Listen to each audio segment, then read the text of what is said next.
ఈరోజు 20 సీట్లు ఉన్న కేరళకు 80 సీట్లు ఉన్న ఉత్తరప్రదేశ్కు అంతరం 60 సీట్లు. ఈరోజు 50% పెంచితే కేరళ 30 సీట్లు అవుద్ది, ఉత్తరప్రదేశ్ 120 సీట్లు అవుద్ది. ఇప్పుడు 30కి 120కి అంతరం 90 సీట్లు. అంటే ఈరోజు కేరళకు ఉత్తరప్రదేశ్కు ఉన్న గ్యాప్ 60 సీట్ల బదులు 90 సీట్లం అవుతుంది. ఇప్పుడు దూరం ఉంది, అప్పుడు అగాధం ఏర్పడుతుంది. పాలిటిక్స్లో అటల్ బిహారీ వాజ్పేయి గారి ప్రభుత్వం ఒక్క ఓటుతోనే ఒక్క సీట్తో పడిపోయింది. ఒక్కొక్క సీటు ఎంత కీలకమైంది. ఈరోజు తెలంగాణలో 17 ఉన్నాయి, ఉత్తరప్రదేశ్లో 80 ఉన్నాయి. ఈరోజు మన గ్యాప్ వచ్చేసి 63. రేపు ఇది పెంచినప్పుడు మనకేమో 26 అవుతున్నాయి, ఉత్తరప్రదేశ్కు 120 అవుతున్నాయి. అప్పుడు 94 సీట్లు మనకు ఇద్దరికి మధ్యలో అంతరం అవుద్ది. ఇట్లా ఉత్తరప్రదేశ్, మధ్యప్రదేశ్, బీహారు, రాజస్థాను, వీటిని బీమారు అంటారు. బీమారు రాష్ట్రాలు బీహార్, ఉత్తరప్రదేశ్, మధ్యప్రదేశ్, రాజస్థాన్ ఇవన్నీ అత్యంత కీలకమైన రాష్ట్రాలు ఉత్తర భారతదేశంలో. దక్షిణ భారతదేశంలో కేరళ, తమిళనాడు, ఆంధ్రప్రదేశ్, తెలంగాణ, కర్ణాటక ఇవి ఒక భాగం.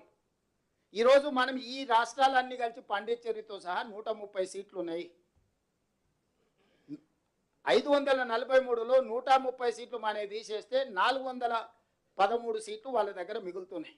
ఈ రెండింటి మధ్యలో ఈరోజు ఉన్న తేడా 412 సీట్లు మనకు వాళ్ళకు ఉన్న మధ్యలో తేడా. ఈరోజు సీట్లు పెంచితే మనం 195 అయితే 50% పెంచితే 130 సీట్లు ఉన్నాయి. ఇక్కడ కేరళలో 20, తమిళనాడులో 39, పాండిచ్చేరిలో 1, ఆంధ్రప్రదేశ్లో 25, తెలంగాణలో 17, కర్ణాటకలో 28. ఇవన్నీ కలిపితే 130 సీట్లు. 50% పెరిగితే మనం 195 అవుతాం. అదే మిగతా ప్రాంతంలో ఉన్న 413 సీట్లు పెంచితే దాదాపుగా వాళ్ళకు 621 సీట్లు, 620 సీట్లు అవుతున్నాయి. ఈరోజు మనకు వాళ్ళకు మధ్యలో ఉన్న అంతరము ఎంతుంది, ఈ పెంచడం వల్ల ఎంత అవుతుంది? ఈ రోజున్న మనకు వాళ్ళకు ఉన్న అంతరము 412 సీట్లు ఉంటే రేపు పెంచే సీట్లతోని 620 సీట్లు అవుతాయి. 208 సీట్లు అదనంగా ఉత్తర భారతదేశానికి అన్డ్యూ అడ్వాంటేజ్.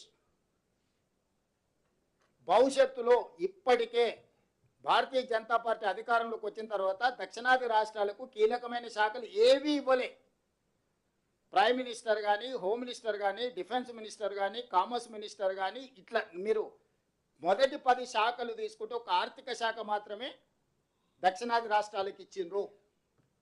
ఏ ఒక్క శాఖ కూడా, రాష్ట్రపతి పదవి కూడా, కీలకమైన ఏ పదవి కూడా దక్షిణాది రాష్ట్రాలకు ఇవ్వలేదు.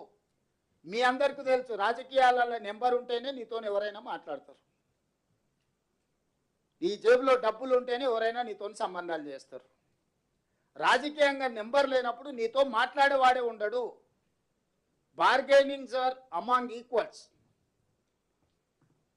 ఏ చర్చలైనా, ఏ ఒప్పందాలైనా సరిసమానుల మధ్యలో జరుగుతాయి. బలహీనుడు బలవంతుడు మధ్యలో జరగవు. ఈరోజు దక్షిణాది రాష్ట్రాలను అత్యంత బలహీనంగా ఉన్నాం. ఇప్పుడు అత్యంత బలహీనులుగా మార్చి బలంగా ఉన్న ఉత్తరాది రాష్ట్రాలను శక్తివంతంగా మార్చి రాజకీయంగా, అసలు రాజకీయంగా మనల్ని ద్వితీయ శ్రేణి పౌరులు చేయడానికి ఆ ఉత్తరాదిలో ఉన్న 5-6 రాష్ట్రాలు కలిస్తే 410 సీట్లు అనేటివి అక్కడనే అయిపోతాయి. చిన్న రాష్ట్రాలతో, నేను చెప్పేది ఉత్తర దక్షిణమే కాదు, చిన్న రాష్ట్రాలకు కూడా సమస్య. ఢిల్లీ, పంజాబ్ లాంటి రాష్ట్రాలు కూడా రాజకీయంగా మనుగడనే కోల్పోతాయి. దక్షిణ భారతదేశంతో పాటు చిన్న రాష్ట్రాలకు కూడా రాజకీయంగా ఇది తీరని విఘాతంగా మారుతుంది. అందుకే ఈరోజు నరేంద్ర మోడీ గారికి స్పష్టంగా మేము చెప్తున్నాం, నువ్వు సీట్లు పెంచాలనుకుంటే ఏ ప్రాతిపదికన పెంచాలో మొదట అఖిలపక్షాన్ని పిలువు. అసలు ఏ ప్రాతిపదికన సీట్లు పెంచాలి, ఎన్ని పెంచాలి? 50% పెంచాలని నరేంద్ర మోడీ గారికి ఏ దేవుడు చెప్పిండో అర్ధరాత్రి నిర్ణయం తీసుకున్నాడు. ఉన్న సీట్ల మీద 50% పెంచుతా అంటుండు. నేను ఒక ప్రశ్న అడగదలుచుకున్నాను, ఉన్న సీట్లు ఏ ప్రాతిపదికన ఏర్పడ్డాయి? జనాభా ప్రాతిపదికన మీదనే కదా ఏర్పడ్డది. ఉత్తరప్రదేశ్కి 80 ఎందుకు వచ్చినాయి, ఉమ్మడి ఆంధ్రప్రదేశ్కు 42 ఎందుకు వచ్చినాయి? ఆ రోజు ఉత్తరప్రదేశ్లో జనాభాను లెక్క తీసుకున్నప్పుడు అక్కడ 80 వచ్చినాయి, ఉమ్మడి ఆంధ్రప్రదేశ్లో జనాభాను తీసుకుంటే ఇక్కడ 42 వచ్చినాయి. ఏ జనాభా ప్రాతిపదిక మీద అయితే 543కు మనం చేరినామో దాని మీద సరాసరి బ్లాంకెట్గా 50% అని చెప్పేసి కలిపేస్తున్నాం. ఏ జనాభా నియంత్రణ చేసిన వాళ్ళకి అన్యాయం జరుగుతుంది అంటున్నావు, మూల సూత్రమైన జనాభా ప్రాతిపదికన ఏర్పడిన విధానాన్ని ప్రోరేట ప్రకారం 50% పెంచేస్తా నేనని చెప్పి నీ రాజకీయ మనుగడ కోసం, నీ రాజకీయ అవసరాల కోసం ఈ రోడ్లు సీట్లు పెంచడంతో దక్షిణ భారతదేశానికి వచ్చే 195, ఉత్తర భారతదేశానికి వచ్చే 621 సీట్లు ఉత్తర దక్షిణ భారతదేశాలలో విపరీతమైన అంతరం పెంచుతుంది. ఇది దేశ మనుగడకు మంచిది కాదు. ఇది రాజకీయ పార్టీలకు సంబంధించిన విషయం కాదు. ఇది దేశ ప్రజలకు సంబంధించిన విషయము. వివక్ష అనేది ఎక్కడికి దారితీస్తుందో మనం అందరం చూసినాము. తెలంగాణ రాష్ట్ర ఉద్యమము, తెలంగాణ రాష్ట్ర ఏర్పాటు, నక్సలైట్ల ఉద్యమము, సమాజంలో వచ్చిన మార్పులన్నీ కూడా వివక్ష ఎక్కడికి దారితీస్తుందో మనకు కళ్ళకు కట్టినట్టుగా కనిపిస్తుంది.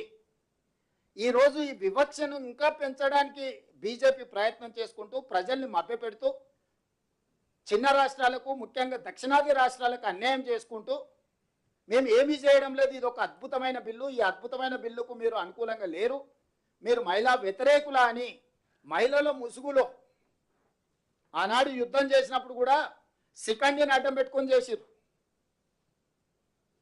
ఈరోజు మీరు సీట్లు పెంచే అధికార దాహానికి మహిళల్ని అడ్డం పెట్టుకోకండి. మహిళా బిల్లుకు మేము సంపూర్ణంగా మద్దతు ఇస్తున్నాం. మహిళా బిల్లు తక్షణమే అమలు జరగాలి. ఉన్న ప్రాతిపదికన 543 లోక్సభ స్థానాలలో 33%, 181 సీట్లు మహిళలకు ఇచ్చేసేయండి తక్షణమే. తెలంగాణ రాష్ట్రంలో